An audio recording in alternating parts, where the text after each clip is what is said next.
Hello friends, आज हम पढ़ेंगे राज्य सरकार के बारे में। अनुच्छेद 152 से 237 तक है राज्य सरकार। और राज्य सरकार के 3 अंग होते हैं। राज्य सरकार के कितने अंग होते हैं? तो 3 अंग होते हैं। पहला अंग है कार्यपालिका, दूसरा व्यवस्थापिका और तीसरा होता है न्यायपालिका। जो कार्यपालिका होती है वो अनुच्छेद 152 से 237 अनुच्छेद 152 से 167 तक है। जो कार्यपालिका है जो वो 152 से 167 तक है। इसके अंदर किस किस को शामिल किया जाता है? इसमें राज्यपाल, मुख्यमंत्री, मंत्रिपरिषद और महाधिवक्ता को शामिल किया जाता है। राज्यपाल को, मुख्यमंत्री को और मंत्रिपरिषद है, और महाधिवक्ता को कार्यपालिका के अंदर शामिल किया, राज्य कार्यपालिका के अंदर शामिल किया जाता है, जिसका उल्लेख अनुच्छेद 52 से 167 तक है। उसके बाद है व्यवस्थापिका। व्यवस्थापिका अनुच्छेद 168 से 212 तक है। कितना है? अनुच्छेद 168 से 212 तक व्यवस्थापिका है। अब है राज्यपाल, विधानसभा और विधान परिषद है, इसको शामिल किया जाता है इसके अंदर।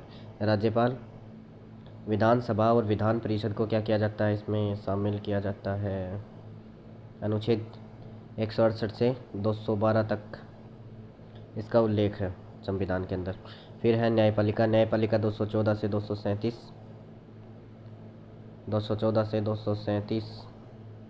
राज्य न्यायपालिका है। और इसमें शामिल किसको किया जाता है? तो न्यायालय को शामिल किया जाता है। चलिए पढ़ते हैं राज्य कार्यपालिका के बारे में। राज्य कार्यपालिका। राज्य कार्यपालिका में किसको शामिल किया जाता है? तो राज्यपाल को किया जाता है। जो मुख्यमंत्री होता है, मंत्रिपरिषद होती है और महाधिवक्ता होता है, उसको शामिल किया जाता है। तो पहले राज्यपाल है। तो चलिए राज्यपाल के बारे में पढ़ेंगे। राज्यपाल, केंद्र में जो स्थान राष्ट्रपति का होता है, राज्य में वही स्थान राज्यपाल का होता है। केंद्र में राष्ट्रपति हुआ है, राज्य में राज्यपाल हुआ, इतनी बात कह रखी है बस। उसके बाद में राज्यपाल है राज्य का सर्वोच्च पदाधिकारी और राज्य का प्रथम नागरिक होता है। अब राज्यपाल का सम्मान सूचक शब्द कौन सा है? माननीय राज्यपाल और राज्यपाल महोदय, ऑनरेबल गवर्नर। जो राज्यपाल होता है, इसका सम्मान सूचक शब्द है माननीय राज्यपाल, राज्यपाल महोदय। उसके बाद अनुच्छेद 152 कि अनुच्छेद 152 में क्या दिया गया है? तो चलिए पढ़ते हैं क्या दिया गया है अनुच्छेद 152 के अंदर। अनुच्छेद 152 राज्यों को परिभाषित किया गया है इसके अंदर। अनुच्छेद 152 में राज्यों को परिभाषित किया गया है। उसके बाद अनुच्छेद 153 है। अनुच्छेद 153 में क्या किया गया है? अनुच्छेद 153 में प्रत्येक राज्य में एक राज्यपाल होगा, ये बात कही गई है कि प्रत्येक राज्य का महीना एक राज्यपाल होगा गो। और अनुच्छेद 152 है, उसमें कह रखी है कि भाई साहब महीना राज्य की परिभाषा है। अनुच्छेद 152 में की है राज्य की परिभाषा। अनुच्छेद 153 में की है प्रत्येक राज्य में एक राज्यपाल होगा गो। यह बात कौन से अनुच्छेद में है संविधान के? तो अनुच्छेद 153 के अंदर है। उसके बाद क्या है? उसके बाद है 7वें संविधान संशोधन 1956 के अनुसार। ये 7वें संविधान कब किया गया था? 7वां संविधान तो 1956 के अंदर किया गया था। 1956 में क्या है? इसमें एक राज्य में एक ही राज्यपाल को एक से अधिक राज्यों का राज्यपाल नियुक्त किया जा सकता है। ये कहा है कि भाई साहब 7वां संविधान संशोधन करो गयो है। कब करो गयो है? 1956 में करो थो। कब करे थो? तो 1956 में करे थो। इसमें प्रावधान किया गया है कि भाई साहब जो भी मतलब एक राज्यपाल है, यो एक से अधिक राज्यों को राज्यपाल बढ़ सका है, कोई दिक्कत वाली बात को नहीं। तो 7वें संविधान संशोधन 1956 के तहत एक राज्यपाल ने एक से अधिक राज्यों को राज्यपाल नियुक्त करो जा है। ठीक है। ये है अनुच्छेद 154। राज्य कार्यपालिका के समस्त कार्य राज्यपाल के नाम से होंगे। राज्य कार्यपालिका है, उसका जो भी कार्य है सारा राज्यपाल के नाम से होगा। यह बात है अनुच्छेद 154 का महीना। अनुच्छेद 155 में राज्यपाल की नियुक्ति राष्ट्रपति करता है और प्रधानमंत्री की सलाह पर करता है। जो राज्यपाल है इसकी नियुक्ति कौन करता है? नियुक्ति अनुच्छेद 155 के अंदर दे रखी है। और कौन करता है नियुक्ति? तो राष्ट्रपति करता है। और किसकी सलाह पर? तो प्रधानमंत्री की सलाह पर राज्यपाल की नियुक्ति करता है कौन? राष्ट्रपति। और कितने अनुच्छेद कौन सा है? तो अनुच्छेद 155 के तहत की जाती है। तो अनुच्छेद 155 में है नियुक्ति। किसकी नियुक्ति? तो राज्यपाल की नियुक्ति, अनुच्छेद 155। उसके बाद अनुच्छेद 156 राज्यपाल का कार्यकाल। अनुच्छेद 156 का है कि भाई साहब हम राज्यपाल को कार्यकाल है। तो राज्यपाल को कार्यकाल कितना होगा? तो 5 वर्ष। राज्यपाल को कार्यकाल 5 वर्ष होगा, लेकिन वह राष्ट्रपति के प्रसाद पर्यंत अपने पद पर रहता है। राज्यपाल है राष्ट्रपति के प्रसाद पर्यंत अपने पद पर बना रहता है। भाई साहब वो जब तक राष्ट्रपति को प्रसाद मिलता रहेगो तब तक राज्यपाल रहेगो। प्रसाद पर्यंत अपने पद पर बने हो रहा है। अनुच्छेद 156 में कार्यकाल है। अनुच्छेद 156 ख, अनुच्छेद 156 ख के अंदर है त्यागपत्र। राष्ट्रपति ही राष्ट्रपति को त्यागपत्र देगा। ये नियुक्ति भी कौन करेगा? राष्ट्रपति करेगा। त्यागपत्र भी किसको देगा? तो राष्ट्रपति को देगा।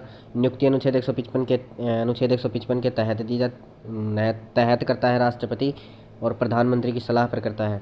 उसके बाद त्यागपत्र भी राष्ट्रपति को देगा अनुच्छेद 156 ख के तहत। अनुच्छेद 156 ख में उल्लेख किया गया है राष्ट्रपति के त्यागपत्र का। और अनुच्छेद 157 में है उसकी योग्यता। कितनी होनी चाहिए उनकी योग्यता? उनकी योग्यता होनी चाहिए 35 वर्ष की आयु पूरी कर ली तो बस आ जाए राष्ट्रपति, अपने राज्यपाल बन सका। कोई दिक्कत वाली बात को नहीं। ठीक है कि आयु होगी कि 35 वर्ष की आयु होनी चाहिए। अनुच्छेद 158 राज्यपाल की शर्तें, राज्यपाल पद की शर्तें हैं। ये अनुच्छेद 158 के अंदर दे रखी हैं। कौन कौन सी शर्तें हैं कि भाई साहब, राज्यपाल को निःशुल्क समस्त सुविधाएं प्राप्त होंगी। रुपया को लग गए कि कोई भी मतलब आवास है और जो भी समस्त सुविधाएं हैं सारी फ्री मिलेंगी। उसके बाद में राज्यपाल जब तक पद पर है उसके खिलाफ FIR दर्ज नहीं होगी। FIR दर्ज नहीं होगी और ना ही कोई न्यायालय गिरफ्तारी वारंट जारी कर सकता है, ना ही कोई गिरफ्तारी वारंट जारी हो सकता है, ना ही उसके खिलाफ कोई FIR दर्ज हो सकती है राज्यपाल के खिलाफ। ये अनुच्छेद 158 के अंदर दे रखा है जो राज्यपाल की पद की शर्त है। कौन कौन सी शर्त है? निःशुल्क सारी चीज़, फ्री में सारी चीज़। उसके बाद में न कोई FIR न कोई अरेस्ट वारंट। अनुच्छेद 158 का महीना है यह बात। ठीक है। ये अनुच्छेद 159, अनुच्छेद 159 में कह दे रखी है कि राज्यपाल उच्च न्यायालय के मुख्य न्यायाधीश के समक्ष शपथ ग्रहण करता है। अनुच्छेद 159 में शपथ ग्रहण है राज्यपाल की। राज्यपाल मुख्य न्यायाधीश, उच्च न्यायालय का मुख्य न्यायाधीश के समक्ष खड़े होकर भाई शपथ ग्रहण करा है, और अनुच्छेद है वो 159 के तहत करा है। ये अनुच्छेद 160 राज्यपाल की अनुपस्थिति में राष्ट्रपति राज्यपाल का कार्यभार संभालता है। जब भी मतलब राज्यपाल न हुआ राज्य का महीने तो कार्यभार कौन संभालेगा? तो राष्ट्रपति आओगे, मतलब राष्ट्रपति संभालेगा राज्यपाल को कार्यभार जब भी राज्यपाल अनुपस्थित हुआ। तो अनुच्छेद 160 के तहत राष्ट्रपति संभालेगा राज्यपाल का कार्यभार जब भी जो राज्यपाल है वो अनुपस्थित होगा। तो अब है अनुच्छेद 153 ख। अनुच्छेद 153 ख महीना है कि राज्यपाल ने वेतन कितनों दियो जागो। अनुच्छेद 153 ख में क्या है? ये राज्यपाल का वेतन है। राज्यपाल का वेतन संसद तय करती है, लेकिन संचित राज्य की संचित निधि से दिया जाता है। कौन तय करती है? संसद तो तय करेगी, और राज्य की संचित निधि तक दियो जागो। कितना दिया जाए? तो 3.50 लाख रुपया उसको दिए जाते हैं। 3.5 लाख रुपया या 3.50 लाख रुपया उसने दिया जाए वेतन के तौर पर राज्यपाल ने। ठीक है। अब है जब एक ही राज्य में एक से अधिक राज्यों का राज्यपाल नियुक्त कर दिया जाता है। एक ही राज्यपाल ने एक से अधिक राज्यों को राज्यपाल नियुक्त करो 7वां संविधान संशोधन 1956 में प्रावधान कर रखा है कि भाई साहब एक से अधिक राज्यों को राज्यपाल बना सका है। एक राज्यपाल ने एक से अधिक राज्यों को राज्यपाल बना सका। हाँ, अनुच्छेद वो 7वां संविधान संशोधन 1956 में प्रावधान। और ये अगर आप बना दें एक से अधिक राज्यों को राज्यपाल नियुक्त कर दियो कोई राज्यपाल ने, तो उसको जो वेतन है वो राष्ट्रपति निर्धारित करेगा। राष्ट्रपति निर्धारित करेगा वो जय, और उसी अनुपात में दिया जाएगा उसको। राष्ट्रपति निर्धारित करेगा ये अनुपात में राज्यपाल ने वेतन दियो जागो। उसके बाद है राजस्थान का प्रथम राज्यपाल कौन? राजस्थान का प्रथम राज्यपाल गुरुमुख निहाल सिंह था। कौन था पहला? तो गुरुमुख निहाल सिंह राजस्थान का पहला राज्यपाल। अब है राजस्थान में, इसको मिटा देता हूँ थोड़ा। अब देखिए, राजस्थान में राज्यपाल का पद राज प्रमुख का उत्तराधिकारी है। जो राजस्थान है, राजस्थान के अंदर राज प्रमुख का उत्तराधिकारी है राज्यपाल का पद, जो 30 मार्च 1949 को वृहत राजस्थान के गठन के समय राज प्रमुख का पद बनाया गया।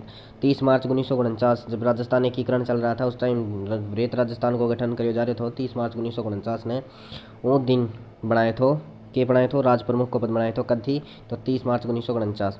उसके बाद राजस्थान का प्रथम व एकमात्र राज प्रमुख जयपुर शासक मानसिंह सेकंड को बनाया गया। जयपुर को शासक मानसिंह सेकंड उसने पहले राज प्रमुख और एकमात्र ही बनाए गए। तो एकमात्र राज प्रमुख या प्रथम राज प्रमुख कौन है? तो जयपुर का शासक मानसिंह सेकंड। उसके बाद 1 नवंबर 1956 को राजस्थान में राज प्रमुख का पद समाप्त करके राज्यपाल का पद बनाया गया। राज प्रमुख को पद कब समाप्त करोगे? तो 1 नवंबर 1956 का महीने समाप्त कर दियो। 1 नवंबर 1956 को समाप्त करके राज्यपाल का पद बनाया गया था। ठीक है। राजस्थान का प्रथम व सबसे लंबा कार्यकाल वाला राज्यपाल गुरुमुख निहाल सिंह। पहलो और सबसे लंबो कार्यकाल क्या को रहो है? तो वो गुरुमुख निहाल सिंह ही हैं, जिनका सबसे लंबा कार्यकाल है और जो सबसे पहली राज्यपाल बनया था, मतलब पहला राज्यपाल। उसके बाद सबसे छोटा कार्यकाल, लंबा आ गया तो सबसे छोटा, तो सबसे छोटा है दरबारा सिंह का। दरबारा सिंह 1 मई 1998 से 25 मई 1998 तक लगभग 24 दिन बना था। तो सबसे छोटा कार्यकाल किसका है? तो दरबारा सिंह का है, जो 1 मई 1998 से 25 मई 1998 तक अपने पद पर रहा। और पद पर रहते हुए मरने वाला प्रथम राज्यपाल कौन है? तो दरबारा सिंह। ये पद पर रहते हुए मर गए थे 25 मई 1958 को। तो पद पर रहते हुए मरने वाले भी प्रथम, सबसे छोटा कार्यकाल भी इन्हीं का है, दरबारा सिंह का। और सबसे लंबा और सबसे पहले जो राज्यपाल बना है वो है गुरुमुख निहाल सिंह। ठीक है। सबसे छोटा कार्यकाल दरबारा सिंह का है और पद पर रहते हुए मरने वाला भी प्रथम है, दरबारा सिंह। देश की प्रथम महिला राज्यपाल कौन है? तो सरोजिनी नायडू है। देश की प्रथम महिला राज्यपाल सरोजिनी नायडू है। और राजस्थान की प्रथम महिला राज्यपाल कौन है? तो राजस्थान की जो प्रथम महिला राज्यपाल है वह है श्रीमती प्रतिभा पाटिल, जो कद बनी थी तो 8 नवंबर 2004 से 21 जनवरी 2007 तक आपका पद पर रही थी, राज्यपाल पद पर रही थी आप, श्रीमती प्रतिभा पाटिल। और जो राजस्थान की पहली महिला राज्यपाल हैं। और देश की पहली महिला राज्यपाल कौन है? तो सरोजिनी नायडू है, जो यूपी की थी। उसके बाद पद पर रहते हुए मरने वाले राज्यपाल कितने हैं? पद पर रहते हुए मरने वाले राज्यपाल के बारे में पढ़ेंगे अब हम। थोड़ा ऊपर कर लेता हूँ इसको। पद पर रहते हुए मरने वाले राज्यपाल कौन है? 4 हैं। 4 राज्यपाल निम्न हैं। पहला तो दरबारा सिंह, बताई दिया, सबसे छोटा कार्यकाल जिनका, और पद पर रहते हुए मरने वाला भी पहला ही है, जो 25 मई 1998 को मरा था। निर्मल चंद जैन, जो 22 सितंबर 2003 को। उसके बाद ये 3 नहीं है कुछ भी, इसको काट देना थोड़ा। शैलेंद्र सिंह है, ये बने थे 1 दिसंबर 2009 को। कब बने थे? 1 दिसंबर 2009 को शैलेंद्र सिंह बने। रुक जा यार। शैलेंद्र सिंह 1 दिसंबर 2009 को। प्रभा राव 26 दिसंबर 2010 को बनी थी, जो एकमात्र महिला राज्यपाल हैं। प्रभा राव 26 दिसंबर 2010 एकमात्र महिला राज्यपाल हैं जो पद पर रहते हुए मरी थी। उसके बाद में 3 महिला राज्यपाल बन चुकी हैं भाई साहब। कौन कौन सी बन चुकी हैं? तो प्रतिभा पाटिल तो आ ही गया है। उसके बाद प्रभा राव एकमात्र महिला हैं जो पद पर रहते हुए मरी थी। दो राज्यपाल हो गई ना, 2009 से 2010 तक रही थी अपने पद पर। उसके बाद मार्गरेट आल्वा है, 2012 से 2014 तक रही थी ये मार्गरेट आल्वा। पहला प्रतिभा पाटिल, जो राजस्थान की पहली महिला राज्यपाल है, तो ऐसे याद रह जाएगी। उसके बाद प्रभा राव, जो कैसे याद, प्रभा राव जो पद पर रहते हुए मरने वाली एकमात्र महिला राज्यपाल हैं, पद पर रहते हुए मरने वाली एकमात्र महिला राज्यपाल है प्रभा राव। मार्गरेट आल्वा 2012 से 2014 तक आपका पद पर रही थी, राज्यपाल पद पर रही थी। वर्तमान राज्यपाल 9 सितंबर 2019 से कलराज मिश्र हैं। और ये है पहले राज्यपाल जो हिमाचल प्रदेश के राज्यपाल थे। कलराज मिश्र हैं वर्तमान के अंदर हमारे राजस्थान के राज्यपाल। और पहले कहाँ के थे? तो पहले थे ये हिमाचल प्रदेश के राज्यपाल। ठीक है। राज्यपाल के अधिकार व शक्तियाँ पढ़ेंगे अब हम, कि राज्यपाल के पास कौन कौन सा जादू है। तो राज्यपाल का करना शक्ति, राज्यपाल राज्य विश्वविद्यालयों का कुलाधिपति होगा भाई साहब। कुलाधिपति होता है राज्यपाल राज्य विश्वविद्यालयों का। उसके बाद में राज्यपाल का करना कौन कौन सा नियुक्ति अधिकार होना है, कि क्या क्या की नियुक्ति कर सकता है राज्यपाल है वो मुख्यमंत्री की नियुक्ति कर सकता है। उसके बाद में मंत्री परिषद की नियुक्ति करेगा। उसके बाद में जो विश्वविद्यालय है उनका कुलपति की नियुक्ति करेगा। और उसके बाद में RPSC के अध्यक्ष और सदस्य की नियुक्ति, निर्वाचन आयोग, वित्त आयोग, अन्य पिछड़ा आयोग, महिला आयोग, मानवाधिकार आयोग। उसके बाद में राज्य मानवाधिकार आयोग अध्यक्ष व सदस्य, राज्य मानवाधिकार आयोग के अध्यक्ष व सदस्य, अधिवक्ता की, लोकायुक्त की, सूचना आयोग आदि की नियुक्ति करेगा। ये 2 बार पढ़ लेना ताकि अच्छे से याद हो जाएगा।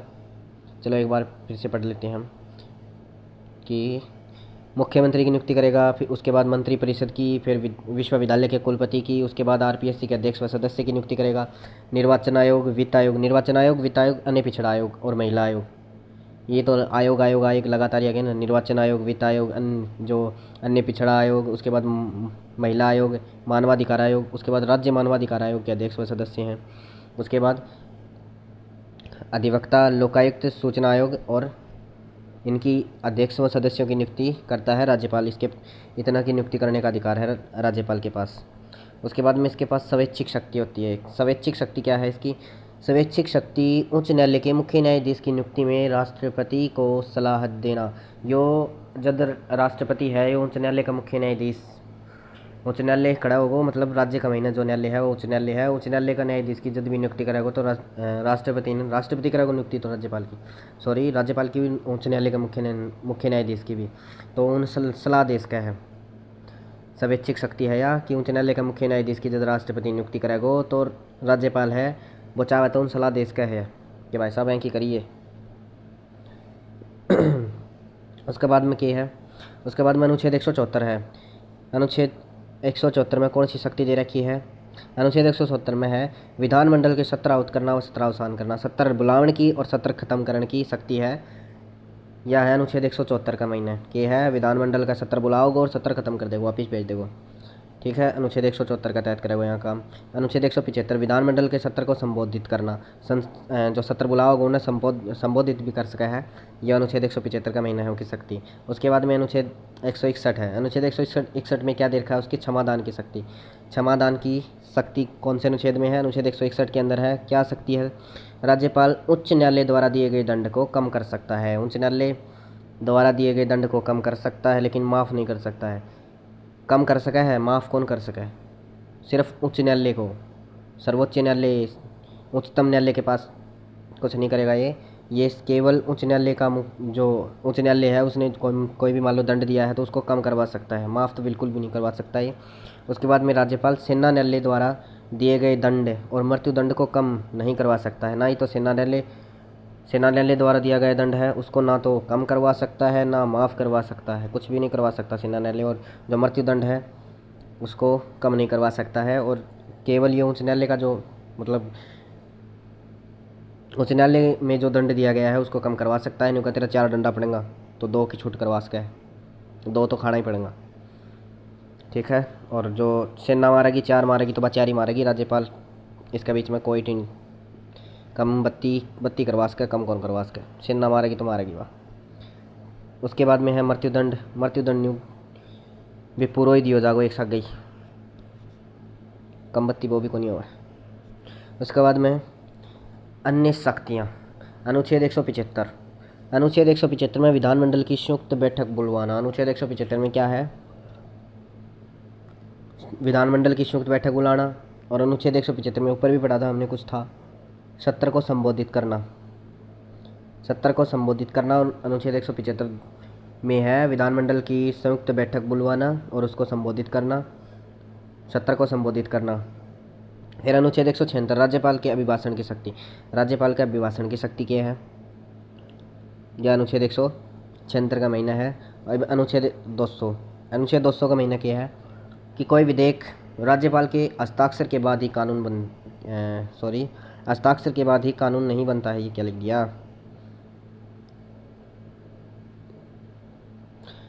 अनुच्छेद 200 कोई विधेयक राज्यपाल के हस्ताक्षर के बाद ही कानून बनता है, नहीं को काट देना, कानून बनता है। कोई विधेयक है वो राज्यपाल के हस्ताक्षर होंगे, उसी के बाद क्या बनेगा? कानून बनेगा। अनुच्छेद कौन से में है? तो 200 के अंदर दे रखी है बात। ओके, अब है अनुच्छेद 199। धन विधेयक राज्यपाल की पूर्व अनुमति से ही विधानसभा में प्रस्तुत हो सकता है। राज्यपाल की पूर्व अनुमति लेनी पड़ेगी, उनके बाद में ही जो विधानसभा है उनके महीने प्रस्तुत होगा धन विधेयक। अनुच्छेद 199 में कहा है कि भाई साहब पहले राज्यपाल की पूर्व अनुमति लेके आओ, उसके बाद में ही प्रस्तुत करियो धन विधेयक ने। उसके बाद में है अनुच्छेद 356। अनुच्छेद 356 में है राज्य आपातकाल, तो यह राज्यपाल का आपातकाल से ही संबंधित है। तो अनुच्छेद 356 के तहत राज्य आपातकाल के समय राज्यपाल राष्ट्रपति के प्रतिनिधि के रूप में कार्य करता है। यो कह हुआ है कि भाई साहब जब राज्य का महीना राज्य आपातकाल राग रहे है तो राज्यपाल है राष्ट्रपति के प्रतिनिधि का रूप में ही काम करेगा। जो अनुच्छेद 356 का वह है। ये भाई अनुच्छेद 213 महीने ਨੂੰ अध्यादेश जारी करने की छूट है भाई साहब। जितना कानून बनाया जा बड़ा अध्यादेश जारी कर, नो टेंशन। ठीक है, अब आगे चलते हैं। आगे कुछ है नहीं आज की वीडियो में, बस इतना ही। अब नेक्स्ट वीडियो में पढ़ेंगे हम मुख्यमंत्री के बारे में। आज राज्यपाल ख़त्म हो गया है। तो वीडियो पसंद आई तो please like comment and share, और भाई प्लीज़ चैनल को सब्सक्राइब कर लीजिए। तो चलिए मिलते हैं नेक्स्ट वीडियो में। वीडियो देखने के लिए धन्यवाद।